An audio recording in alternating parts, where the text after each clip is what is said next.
זה לא עוד תקיפה רגילה, ישראל חיסלה את אחד מיעדי הגרעין הקריטיים ביותר באיראן, והמסר, חציתם כל קו אדום, ועכשיו תשלמו את המחיר. הנה כל מה שצריך לדעת. לייק לפני צפייה ובואו נתחיל.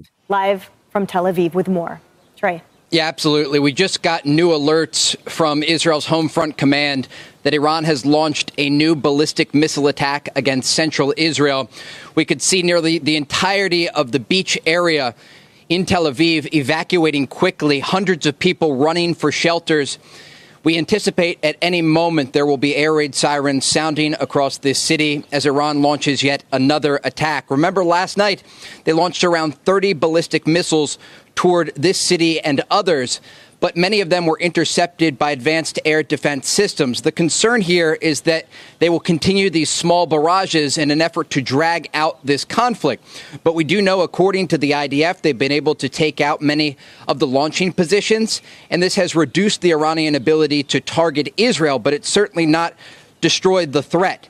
And that is the concern here for the population. While the Home Front Command has issued new directives to civilians saying that people can go back to work, they have still kept schools closed across this country because there's an understanding that this could drag out for a number of days as the Iranians continue to launch these barrages. They are certainly smaller. The IDF telling us today that in total more than 400 ballistic missiles have been fired into Israel since Friday morning when the Israelis launched this operation to go after Iran's nuclear facilities and top IRGC officials. And a source that I spoke with earlier on the phone today said they will continue to, in their words, hunt down the military leadership of Iran that is responsible for launching these missile barrages into this country. But again, the latest information that we have right now, any moment we expect sirens to sound across the central part of Israel amid incoming Iranian ballistic missiles. Guys? Trey, as we've been watching you there on the ground in real time suffer under these barrages, my question is, you've mentioned that they've gotten smaller. Talk to us about the durations and talk to us about the element of viscerality as you've been experiencing them. Do they feel smaller or does it feel equally terrifying each time? Trey. Each time we can see Israel's advanced air defense systems working to shoot down the incoming fire, but oftentimes the missiles will slip past the air defense systems that are both belonging to Israel and the United States. They're deployed at different areas to try and protect major population centers like Tel Aviv. And when they try to shoot them down, oftentimes the Iranians will use drones at the same time so that the attacks are coming from different areas in an effort to overwhelm the missile defense systems. And when they do that and they actually slip past and slam into these population centers, it can be incredibly dangerous for the population. We have been at the site in the aftermath of these strikes, one in the heart of Tel Aviv just 48 hours ago, and we arrived on the scene less than an hour after the blast as they were pulling people out of the rubble and debris. I spoke with a woman that I know in Tel Aviv, and she described her experience being trapped inside of a bomb shelter when the front part of her building collapsed. And rescue workers ultimately got to these people who were safe because they were in a bomb shelter. But others that we spoke to on the scene after that explosion in the middle of the night, they were wounded, and some of them still in shock, their ears ringing. At another site that we went to just south of here, there were rescue workers digging through the debris and the rubble. And the scene, I think, painted a representative picture of what this has been like for the population. At one location, an apartment building was hit with an Iranian ballistic missile. And when we arrived, we saw a man who was wounded, but he was wearing a hospital gown. And he was waiting for his father. Right now, we're getting the incoming fire as we speak. You can hear the air raid sirens that are sounding across central Israel. My cameraman's going to pan out here slightly so that you can see any of the incoming missile fire and attempts to intercept these missiles. Just stay with us here, and we will update you on the situation here in Tel Aviv. But again, the Iranians are currently launching a ballistic missile barrage at Israel's second largest city of Tel Aviv. There are currently millions of people in bomb shelters right now trying to get out of the line of fire. Guys? Trey, stay safe first and foremost. We're going to just take a moment right now to listen to those sirens.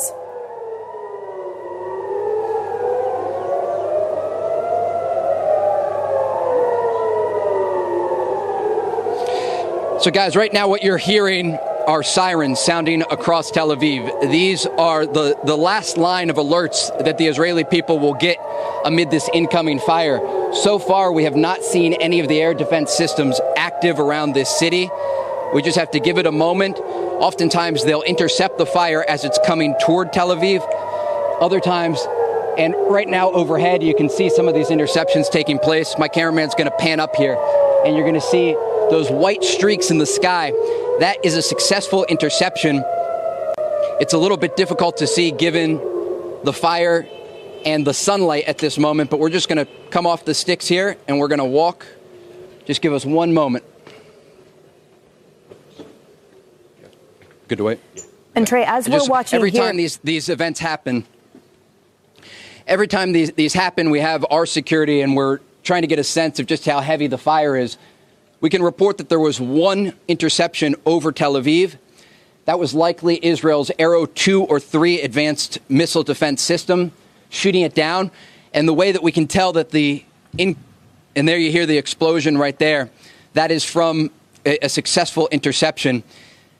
At this point, because the Iranians don't have the wide array that they had earlier in the conflict, it's a little bit easier for the Israelis to shoot down this incoming fire, but still it's something that the population has to watch out for.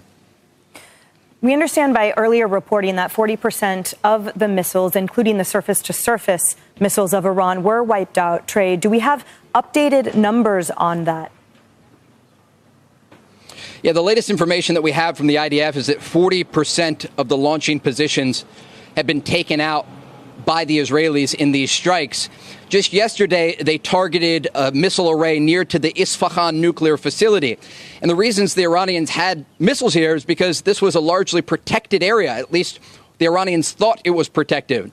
But I spoke yesterday with an Israeli fighter jet pilot, and he said, look, we now have control over much of the skies of Iran, including the Iranian capital of Tehran. And this gives Israel the ability to put drones in the air and also use fighter jets so they can see when these mobile launching units come out and they can target them in real time. And this has greatly reduced the amount of fire that has targeted Israeli cities. And like I said, they still have to follow the alerts that come in because this is not a perfect air defense system.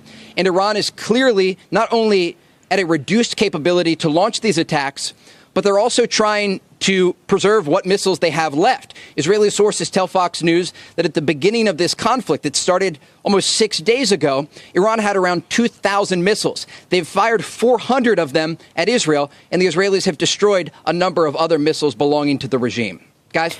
Trey, final question is about compliance mixed with that visibility during the daylight. So as you see from your deck, is there 100% compliance by the Israelis when they hear the sirens? Or are some people indeed out of their shelters? And does the daylight have an impact? Because certainly as viewers, as we watch the screen with you in real time, it is difficult to see those intercepted missiles in contrast with at nighttime. So talk to us about the experience there during the day. Exactly. I'm going to have my cameraman very quickly pan to the beach because you're going to see an area that's normally bustling with people. And there's 1 or 2 people out still right now, but this entire area has cleared out. Just before we got on air here and earlier in the show when we were speaking, we saw hundreds of people out here and they were sitting by the beach. They were waiting for the sunset to start. What we've seen normally, because these attacks mostly come at night, Israel's trying to have some sense of normalcy during the day. And so there are far more people out during the day. At night, Tel Aviv and other major population centers look like a ghost town. People are staying in their homes. They are ensuring that they can sleep in shelters when the fire is heavy. And they're waiting because they understand that Iran is going to continue these ballistic missile attacks until the war is over. Guys. Trey Yingst, live from Tel Aviv, Israel. Stay safe and thank you. Joey Jones, your quick thoughts.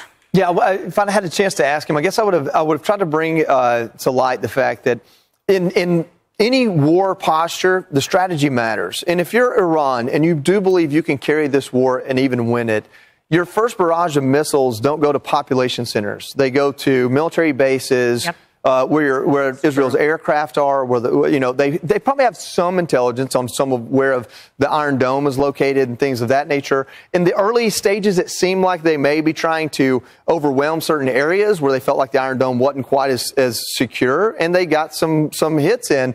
But if this is what they're doing now, they're attacking population centers basically to get a national or an international attention, then that shows me that maybe they don't have the capabilities that even we feared they do. Yeah, and they're also trying to break the emotional resolve of the people on the ground. And that citizenry, put them in such a position that they would beg for just stop the war. But if Gaza proved anything, and the taking of hostages, some of whom have still not been released, so those families can have closure, if that was any information for us, it's that the Israeli people are resilient as heck.